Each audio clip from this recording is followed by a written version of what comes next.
Coming up, the Road Act, insurance, a thing of the past as a new era is ushered in. Now the Road Traffic Act demands that all drivers be covered. Good news for the cruise industry, 25,000 visitors in a few days. We tell you what prompted the spike. Convicted of unnatural sex with his minor male students, Andre Babal goes back to court tomorrow. And the brightest and best at Her Majesty's prisons on display today as they're honored for outstanding service. It's Thursday, October 27th. These stories and much more coming up on the Bahamas Tonight, starting right now.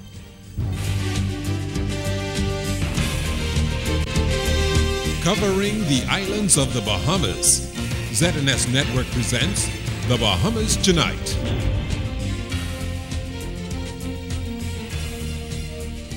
It's great to have you along this evening. This is The Bahamas Tonight. I'm Shanique Miller. The government making steady progress to complete its legislative agenda ahead of next year's general election.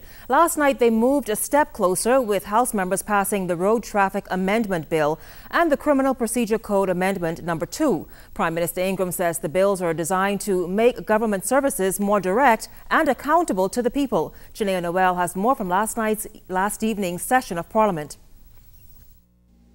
Closing the House debate Wednesday, Prime Minister Hubert Ingram said it is the government's intent to make basic services for Bahamians easier and more accessible, as the new road traffic bill requires all road users to have third-party insurance and eliminate the need for a police presence at fender-bender accidents. Mr. Ingram said this will benefit policyholders as insurance companies have had an easy ride for 60-plus years.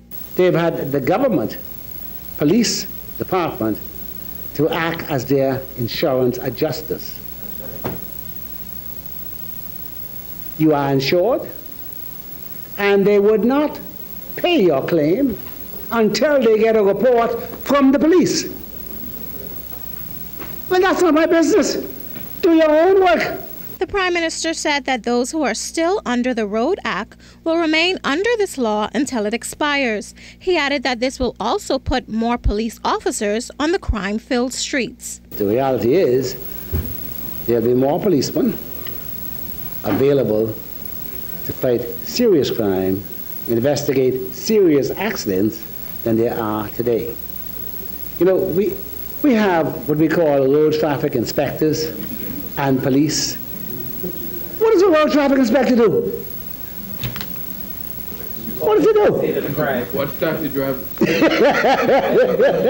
We got the policeman and the road traffic inspector. What do? One time we bought some scooters for them. They were riding up and down here, new scooters and whatnot, etc. Motorbikes. We have to reform this society. Ingram added that the next phase of amendments to this law, which is a part of the Free National Movement's new manifesto, will give more powers to police officers. We want to make sure that criminals in the Bahamas are denied the use of the roads. We want a criminal to know the last place I want to be found is on a street. And so the next phase of this exercise will be that we will put in place a mechanism by which the police can, with that license, that number on that car, determine whose car it is right away, where the car is wanted for anything, etc. You'll hear more about that very soon. The bill also reduces penalties, which relieves the strain on the public purse for holding night traffic court. Janaea Noel, ZNS News. The Prime Minister also commented on the issue of taxi franchises. This topic was raised by Member of Parliament for West End and Bimini. Obi Wilshcombe called for debate to be reopened on the issue of taxi franchises. This, Mr. Speaker, that franchises ought to be given to the taxi drivers. I don't believe that the franchise ought to be taken back when they die. I believe it ought to go on to the family. And I do so, Mr. Speaker, because when you consider the fact that they are contributing to the tourism industry of our country, when you consider the fact that we have laws and policies like the Hotel Encouragement Act, and we allow for even foreigners to come in and own some of our Crown land, Mr. Speaker, and we do give Crown land, what stops us from empowering taxi drivers by giving them a franchise? Mr. Ingram said one of his greatest regrets while in office is not being able to correct this vexing problem where taxi plate owners charge others to use their plates. The Prime Minister called it a disgrace. If you are in the business of driving a taxi and have been for years, you ought to be able to get a plate. You ought not have to pay anybody else for the use of a plate. If they are not using their plate on the road, the government ought to take it back. It is a franchise. That's why it's renewable. There's no such thing as a permanent, perpetual franchise. That's why every year you must renew it. If you are not using it, then it ought to go back in the pot. National Security Minister Tommy Turnquest making a correction to those traffic numbers he tabled in the House of Assembly yesterday. Here are the correct statistics. As of January 2011 to present, there has been 33 fatalities, 6,282 accidents with vehicle damage, 785 hit and runs, 50 police units, 1,506 minor injuries, and 75 major injuries in the country. For New Providence, 19 fatalities, 5,205 accidents with vehicular damage, 664 hit and runs, 33 police units, 1,200 minor injuries, and 23 major injuries. And with sobering traffic statistics revealing that a high percentage of accidents involve drivers who could be classified as legally drunk, Traffic Division officials recording yet another traffic fatality. The victim is a 15-year-old C.H. Reeves student and Pinewood Gardens resident. The incident involved a blue 1996 Honda CR-V, which has been impounded by police. The incident happened around 8:40 last night. He became the country's 34th traffic fatality victim for the year. And just before the newscast, we got an identity on him. He is Jeremy D'Angelo Jarvis. Well, the Prime Minister also took issue with the Bahamas Electricity Corporation and the Water and Sewage Corporation. He said the monolistic operations of the two government entities will change.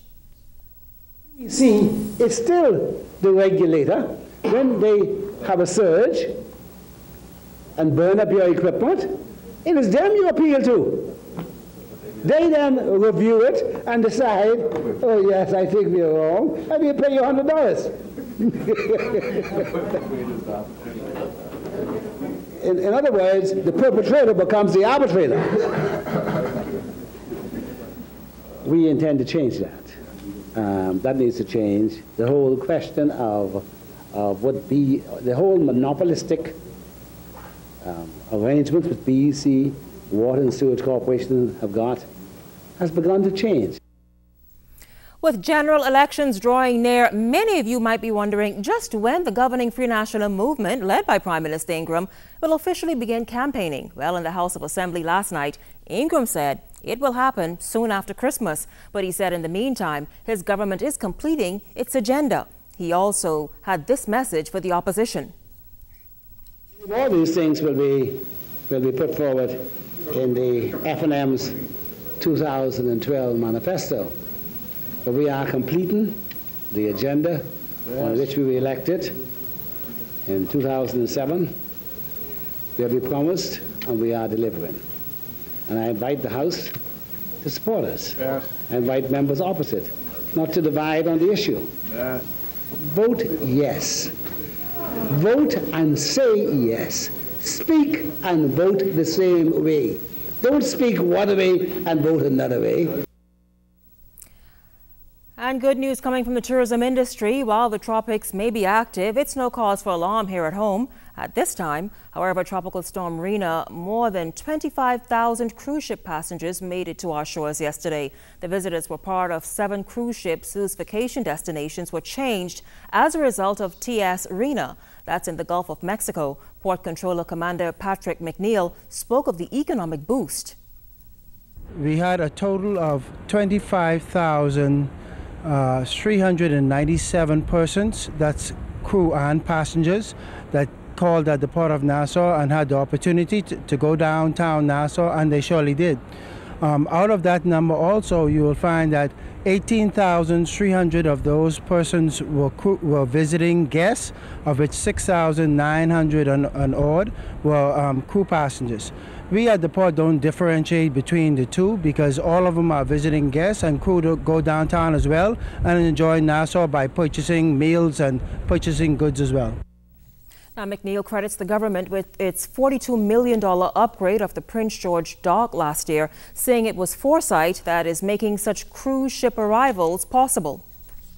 We at the port are collecting major dividends because we could accommodate the numbers and the size of ships. Now, the port has a history whereby in the past the port had accommodated up to 11 ships, but those ships were small ships and they didn't carry the numbers that we are experiencing today. The Oasis and the Allure of the Seas are carrying as much as 6,000 passengers on board. So these days are very good days for us, and we hope to enjoy every day. McNeil says a total of 5 cruise ships were in port today, including the Carnival Glory, which was a stayover from yesterday. 4 more cruise ships are expected in town tomorrow.